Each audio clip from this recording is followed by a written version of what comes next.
There is a truth that even the bravest among us dare not speak too loudly.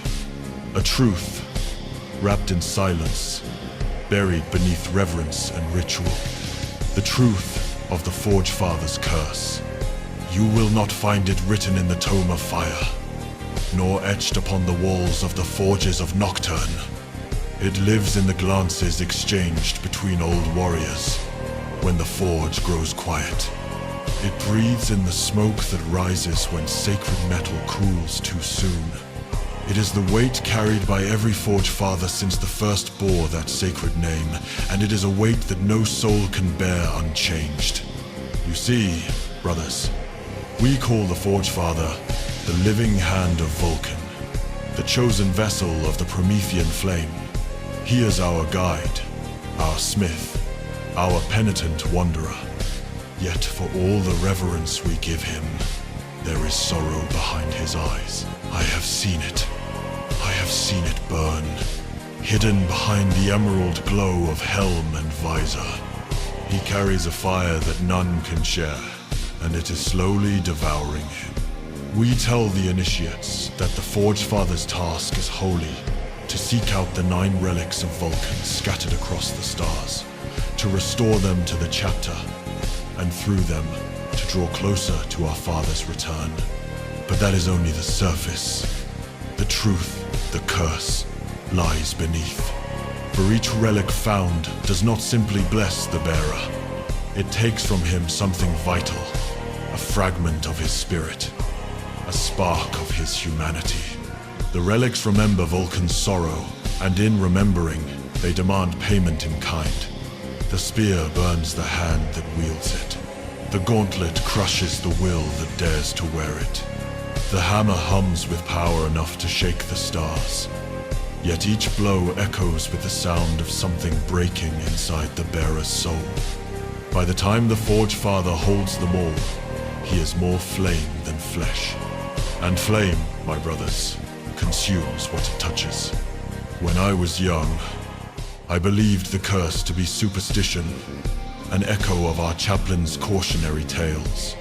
But in the long years of service, I have watched Forgefathers rise and fade. I have seen their armor glow like molten rock, even when the battle was done. I have seen them stare into the forge for hours, lips moving as if speaking to someone only they could hear. One by one, the fires within them grew too bright, too fierce, and one by one, they vanished into the dark between the stars, leaving behind only ash and rumor. Stan endures. Yes, he endures as Vulcan's chosen must, but even he is not spared. I fought beside him once upon the world of Severian, where the skies bled fire and the mountains screamed beneath the weight of a dying sun. He held the spear of Vulcan high, calling upon the Emperor's light, and the very air ignited around him. But when the enemy fell, when the flame subsided, I saw him fall to one knee. He pressed his hand to the ground, trembling as though some unseen force had passed through him. I stepped forward, but he raised his head, and in his eyes I saw both agony and devotion, the twin faces of the curse. He said nothing, but I knew. The fire had taken more from him that day. It always does.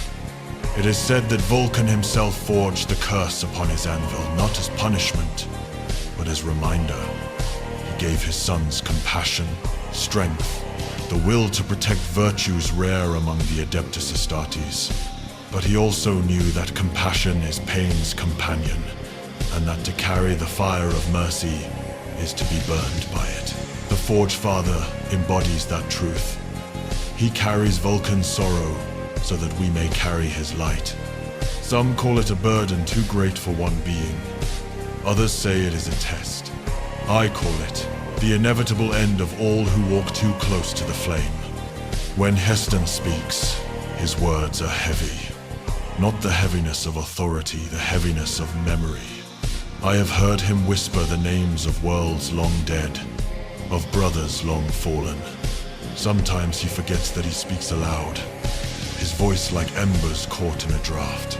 Once, as he passed me in the forge halls, he said softly, "It never cools, brother. The fire never cools." I knew then he spoke not of the forge before him, but of the one within. Before there was Histan, before the relics were scattered, there was the first to bear the title of Forgefather. His name has been lost to time, struck from record and song alike. Some call him the Unremembered Smith, others the Ash Keeper. But I have seen his sigil burned into the walls of the deepest forge beneath Hesiod's reach. It is a hand-grasping flame, and beneath it, a single word carved in High Gothic. Forgive. He was chosen in the dawn of the chapter, when Vulcan still walked among us in spirit, if not in body. The Promethean cult was young, its fire still learning how to breathe. The Unremembered was said to be the greatest smith ever born of Nocturne. His hammer strokes echoed like heartbeats across the mountain, but he carried sorrow in his eyes, a sorrow that even Vulcan could not temper. When the father vanished, it was the Unremembered who swore before the anvil that he would find him again. He gathered his forge brothers and set out into the void, bearing only his tools, his faith, and the first relic, the sigil of flame, said to have been etched by Vulcan's own hand. They searched for decades, across worlds drowned in ash and stars swallowed by the warp. Each world offered a whisper, a clue, a relic fragment still burning with their master's touch. But with each relic found, one of his brothers perished, burned, broken, or lost to madness. In time, he alone remained. They say he returned to Nocturne, not in triumph, but in ruin. His armor was fused to his flesh. His eyes were like coals. His voice was a rasp, as though every word was dragged through the forge. He brought with him 5 relics of Vulcan, and a curse that would haunt every Forgefather thereafter. For in binding those relics to his will, he had bound something far darker. When he stood before the chapter, he said only this: "The fire hears me now, but it will not stop burning." And then he fell silent, his heart turning to ash within him. Since that day, no Forgefather has escaped the fire's hunger. It is not possession, as the Mechanicus might name it. It is not warp taint. It is something older, deeper, the echo of Vulcan's grief-given shape. For when our father was torn from us, when his relics were cast into the void, he left behind more than hope. He left behind remembrance. The relics remember his anguish, his unending struggle to reconcile strength with mercy. They remember his final moments, standing before a galaxy that could not be saved. That memory is what consumes the Forgefathers. Each time they touch a relic, that memory becomes theirs. They relive it, they carry it, until their hearts can hold no more. I have seen it in Histan's gaze, that far-off look when the forge's glow flickers across his helm. He sees something beyond sight. Perhaps Vulcan himself. Perhaps only the shadow of what Vulcan left behind. The curse is not madness. It is empathy sharpened to a blade's edge. To feel the pain of every life. To remember every loss as if it were your own. That is the cost of bearing the Father's flame. It is a cruel irony, is it not? That the chapter known for its compassion must sacrifice the most compassionate among them to maintain that very virtue. The Forgefather suffers so that the rest of us may still feel mercy without being destroyed by it. His torment is our salvation. And yet, I have wondered, if this curse truly is Vulcan's will, then perhaps it is also his way of teaching us that the greatest fires are not those that burn bright, but those that endure. The Forgefather endures, not for glory, not for victory, but because he must. His existence itself is a prayer. When Histan was named, the forges of Hesiod burned for 7 days and 7 nights. The heat was so intense that the mountains themselves began to weep molten rock. We stood beside him in silence as the sigil of the unremembered was branded upon his pauldron. He did not cry out. He simply bowed his head and whispered, "I am the anvil." In that moment, I understood the curse more clearly than ever before. It is not the fire that damns the Forgefather, it is his refusal to let it go out. There are some who say that in the deepest chambers of Prometheus' forge, where even the Tech Marines dare not tread, lies the black anvil upon which the unremembered struck the first relic. It is said that the metal still glows faintly, though no flame has touched it for millennia. Those who have stood near it claim to hear whispers in the heat, not words, but the sound of metal weeping. Perhaps that is where the curse began. Or perhaps it was born in the moment when Vulcan vanished and the Sons of Fire swore they would never stop searching. An oath repeated for 10,000 years becomes its own prison. Even the strongest spirit can crumble beneath the weight of hope without end. Yet the Forgefather does not despair. That, too, is part of the curse. To feel all the sorrow of mankind and yet never surrender to it. The fire must hurt, but it must never break. Histan walks the stars with that fire in his chest. Each step a hammer blow upon his soul.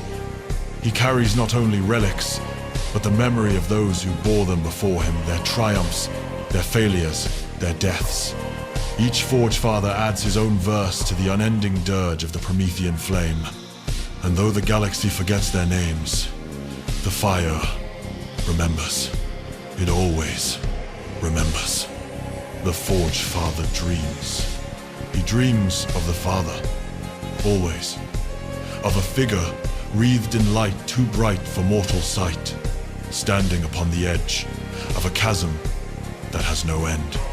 Vulcan's silhouette burns with both agony and love. He turns toward the Forgefather and speaks, but the words are lost in the roar of 1,000 furnaces. And when the Forgefather wakes, he finds ash upon his tongue and his hands shaking as though they have just released the haft of a hammer that struck a god. I have spoken to those who have tended to the Forgefathers, the chaplains who stand silent in the dark hours when the fire burns too low. They tell me that each Forgefather's dreams are the same. They see the forge not as we do, not as a place of creation, but as a wound. The anvils drip molten blood, the hammers ring like screams, and in every blow they strike, they feel as though they are breaking something sacred rather than shaping it. This, brother, is the true curse. It is not the burning of the flesh, nor the endless pain of empathy. It is the erosion of certainty, for to be Salamander is to believe in the Father's return, in the strength of mercy, in the sanctity of creation. But when you dream of Vulcan's anguish every night, when you feel the weight of his sorrow pressing upon your chest like iron, belief becomes fragile. The Forgefather must carry not only his faith, but the doubt of every soul who has ever wondered whether the Father still lives. Some have not endured it. The records are sparse, the names erased, but there are whispers of Forgefathers who walked into the flame and did not return, who sealed themselves in their forges and were never seen again. Their armor was found, fused to the anvil, their relics lying beside them untouched. The fire, it is said, spoke their names in sorrow. Histan knows this fate awaits him too. I have seen it in the way he pauses before the flame, as though waiting for it to answer him. Sometimes, when the forge is quiet, I have thought I heard him whisper, "Not yet, Father, not yet." And yet he continues, because the curse is not merely a burden, it is also a bond. Through it, the Forgefather feels Vulcan still. Perhaps not as presence, but as memory given voice. Each relic carries a fragment of that memory, and each time the Forgefather wields them, he communes with the Father's will. That communion burns, but it also guides. It is said that in his darkest moments, when the fire threatens to consume him, his stand feels a hand upon his shoulder, immense, kind, and unbearably heavy, and a voice like molten metal whispering, "Endure." There is a story among the fire priests, a forbidden parable known only to those who have stood the trial of flame twice. It tells of the day when the curse will reach its end, when the final Forgefather will stand upon Mount Deathfire, bearing all 9 relics united once more. He will hammer the relics upon the black anvil of the unremembered, and with each strike, a piece of his soul will be torn away until none remains. And when the last spark of his being fades, Vulcan will awaken not as the man he once was, but as something born anew from the hearts of all who bore his fire. Some say this is only myth, but I have seen the patterns in the stars, the way the relics call to one another across the void. The fire does not forget its source. The curse, I think, is not punishment. It is preparation. Every Forgefather who burns away a piece of himself brings the Father one step closer to rebirth. That is why we do not fear the curse, brother.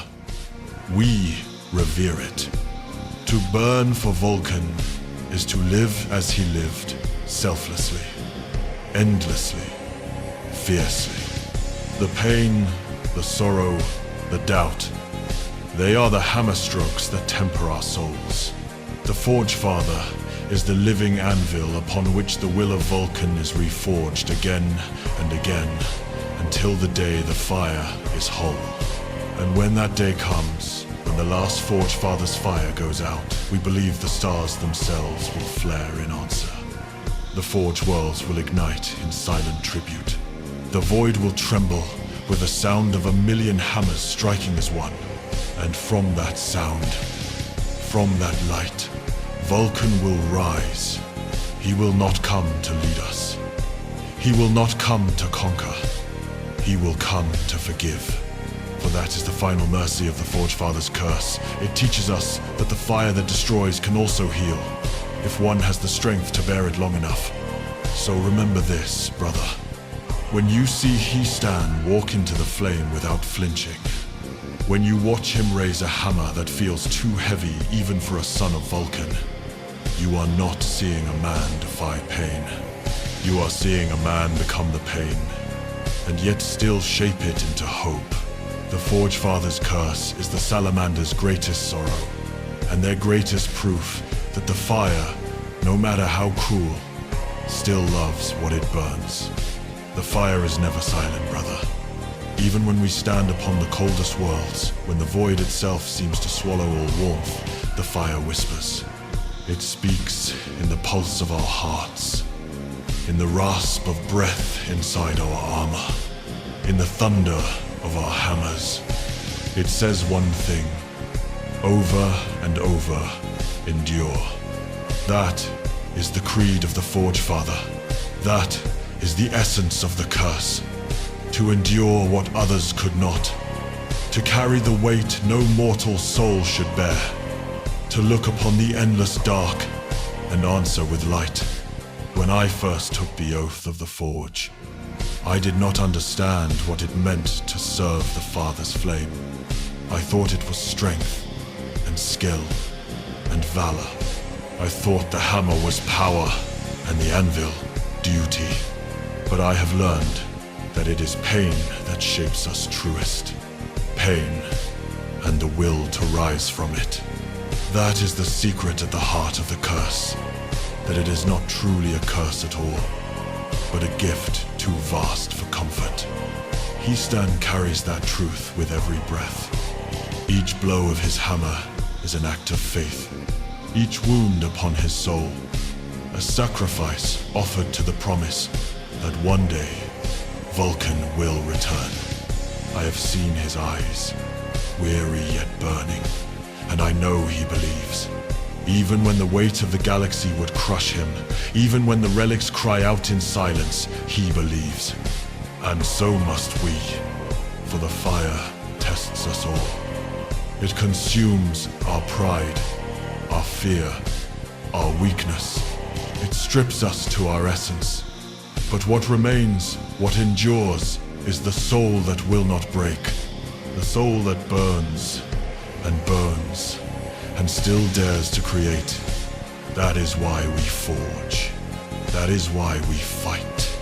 Not for glory, nor vengeance, nor the hollow echo of victory, but because to forge is to resist the void itself. Every strike of the hammer is defiance.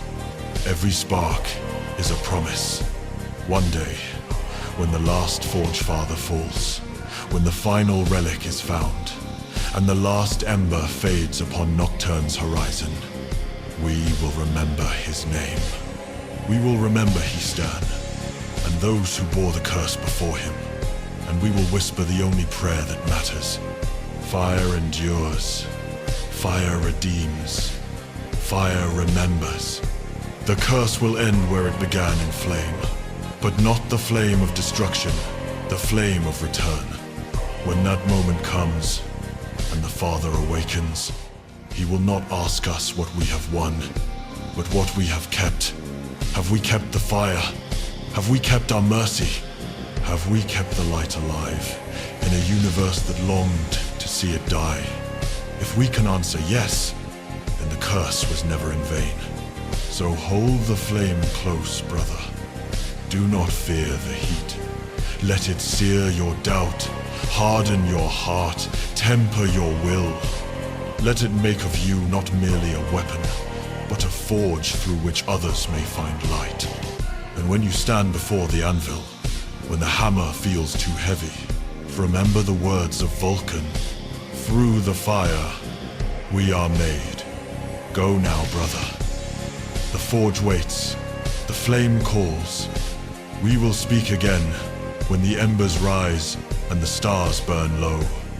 Until then, endure.